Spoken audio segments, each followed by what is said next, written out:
Bienvenue sur Reddit, le meilleur de Reddit mais en français. N'oubliez pas de liker la vidéo et de vous abonner. Aujourd'hui, je vous raconte les histoires de Redditeurs et Redditrices qui se demandent s'ils sont le trou de balle. La première histoire a pour titre Suis-je le trou de balle de ne pas avoir laissé de pourboire à notre serveuse? Je suis un homme de 48 ans et j'étais au restaurant hier avec des amis. On mange souvent ensemble au restaurant et d'habitude tout se passe bien. On paye séparément et je tiens à dire que je laisse toujours un pourboire quand tout se passe normalement. C'était pas le cas ici. Je coupe cette histoire rapidement pour préciser que ça se passe aux États-Unis, où le service n'est pas inclus dans la note, et les serveurs et serveuses comptent sur les pourboires pour avoir un salaire à peu près correct. Au début, tout se passe plutôt bien. On nous montre notre table, on s'installe, et la serveuse arrive rapidement. On blague souvent avec les serveuses, donc quand elles me demandent ce que je veux, je leur réponds. Je suppose que vous n'êtes pas sur le menu, donc je vais commander le pâté de crabe, malheureusement. Elle ne rit pas à ma blague, et j'ai trouvé qu'elle manquait de professionnalisme, et qu'elle n'était clairement pas intéressée par les personnes qu'elle était payée pour servir. Les autres serveuses rigolent généralement à mes blagues. Parfois, elles répondent même sur le ton de la plaisanterie, mais j'ai décidé de laisser couler. En plus de ça, on a attendu longtemps avant d'être servi, et pour moi, ça montre à nouveau qu'elle manque de professionnalisme et d'attention envers ses clients. Le troisième point qui m'a dérangé, c'est qu'elle n'est pas passée nous voir avant qu'on finisse nos entrées, pour savoir si tout allait bien. S'il y avait eu un problème avec la nourriture, elle ne l'aurait pas su avant que ce soit trop tard pour le régler. Le quatrième point, c'est qu'elle a servi un steak à point à mon ami, alors qu'il l'avait demandé mi-saignant.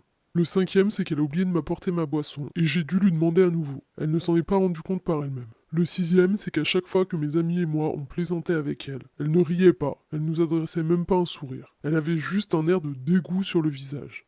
L'expérience générale n'a pas du tout été agréable, et je suis sûr que c'est à cause du service. Avec mes amis, on était tous d'accord pour ne pas lui laisser de pourboire, à cause de la manière dont on avait été traité. Au moment de payer, je lui ai dit qu'elle comprendrait sûrement d'elle-même, mais que je voulais lui expliquer pourquoi on n'avait pas laissé de pourboire. Je lui ai dit tout ce que j'ai écrit ici, et j'ai ajouté qu'on laissait de généreux pourboires d'habitude, pour qu'elle sache à côté de quoi elle est passée. Elle m'a juste regardé droit dans les yeux et m'a répondu. Ok, passez une bonne soirée les beautés. Ça m'a agacé, mais on a décidé de partir sans rien dire. Quand j'en ai parlé à ma femme et sa fille aujourd'hui, elles m'ont toutes les deux dit que j'avais tort. Pas juste de ne pas avoir laissé de pourboire et expliquer pourquoi, mais aussi pour la manière dont on a traité la serveuse avec mes amis. J'ai demandé ce qu'on avait fait de mal, parce qu'aucune autre serveuse ne s'est jamais plainte avant. Elles m'ont répondu que je devrais repenser à tout ce qui s'est passé, et si je ne vois pas le problème, de me creuser un peu plus la tête. Je suis complètement perdu, parce que les seules personnes qui voient un problème avec mon comportement sont ma femme et sa fille. Tous mes amis pensent que je suis parfaitement justifié. Est-ce que c'était vraiment mal de pas donner de pourboire et d'expliquer pourquoi? Personnellement, si je commets une erreur au boulot et que ça impacte la satisfaction de mes clients, je veux en être informé. Je pense que les serveuses aussi devraient avoir cet état d'esprit. Suis-je le trou de balle? Oh là là, y a rien qui va avec ce poste OP, c'est n'importe quoi. Alors déjà, il y a la moitié de ces critiques qui devraient être adressées à la cuisine et pas au service.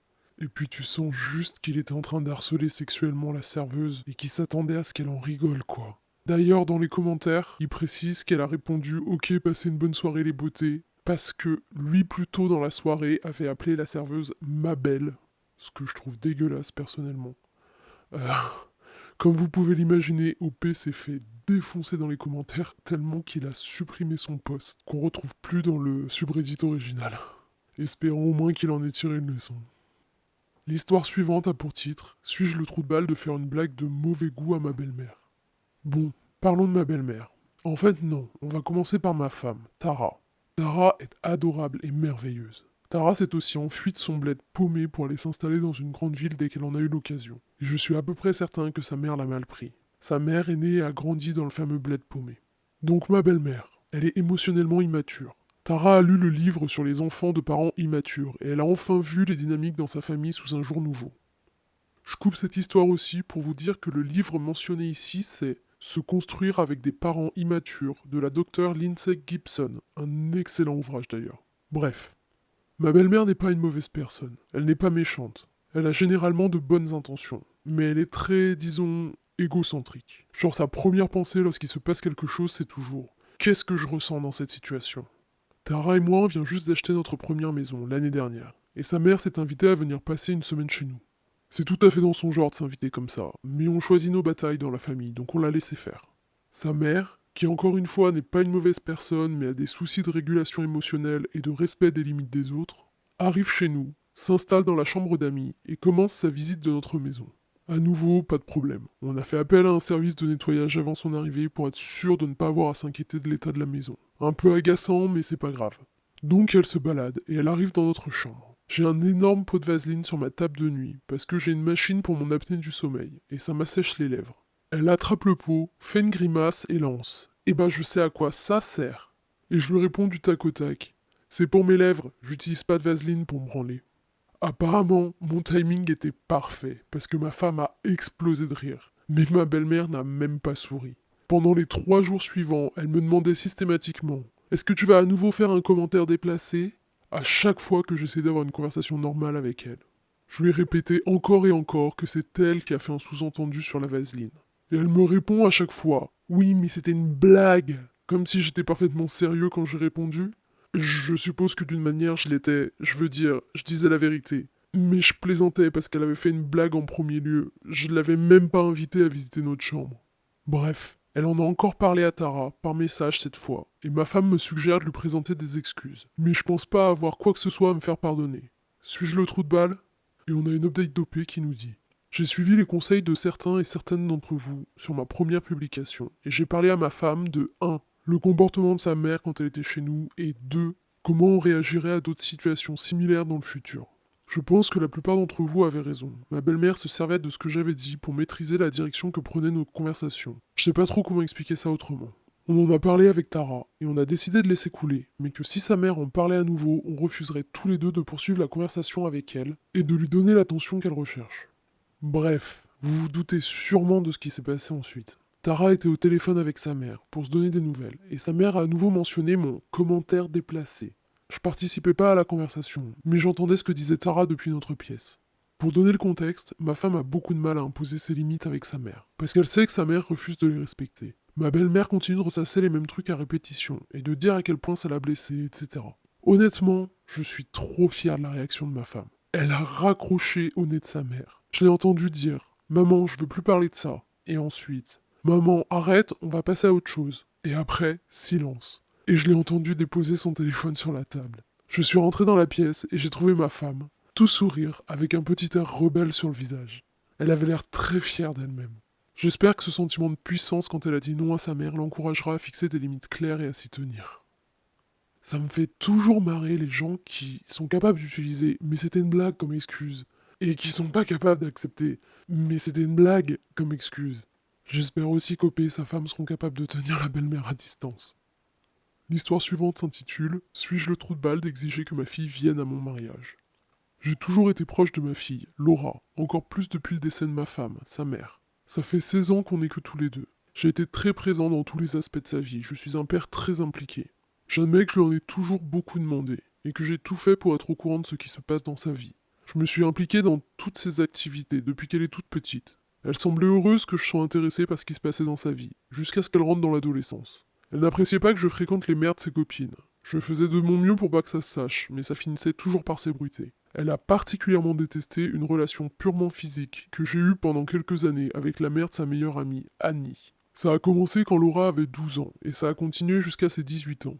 Pendant cette période, on invitait souvent Annie et la mère de celle-ci en vacances et à nos événements importants. Le père d'Annie était souvent en déplacement professionnel, donc j'ai décidé d'assurer le rôle de figure paternelle pendant ses absences. Quand Laura a appris ce qui se passait entre la mère d'Annie et moi, elle a insisté pour que ça cesse, et j'ai mis un terme à notre relation. J'ai continué à inclure Annie dans nos vacances, mais sa mère me manquait terriblement. Lors d'un voyage récent à Bali, Annie m'a avoué qu'elle avait des sentiments pour moi. J'avais jamais eu ce genre de sentiments envers Annie, et j'ai insisté pour qu'il se passe rien entre nous pendant nos vacances, par respect pour ma fille. Mais quand on est rentré, Annie et moi on a commencé une liaison intense et passionnée. Je vous la fais courte, on se marie en juillet. Je m'attendais à ce que Laura soit heureuse pour moi, et Annie aussi. Elle a même demandé à Laura d'être sa demoiselle d'honneur.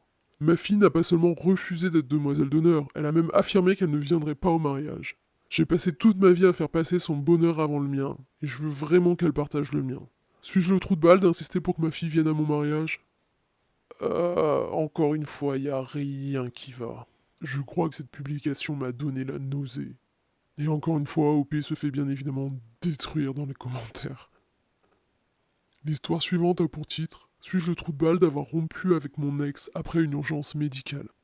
Je suis une femme de 25 ans et je suis en couple avec mon mec de 27 ans depuis 2 ans. Il a été mon premier copain, aucun mec ne s'était vraiment intéressé à moi avant. Dans l'ensemble, notre relation se passe bien, mais il s'est passé quelque chose qui me fait tout remettre en question. Il y a environ 2 mois, j'ai commencé à avoir des douleurs atroces au ventre alors que j'étais chez lui. La douleur était tellement forte que je pouvais à peine bouger ou parler. Je lui ai dit qu'il fallait que j'aille à l'hôpital, parce qu'il y avait clairement un problème.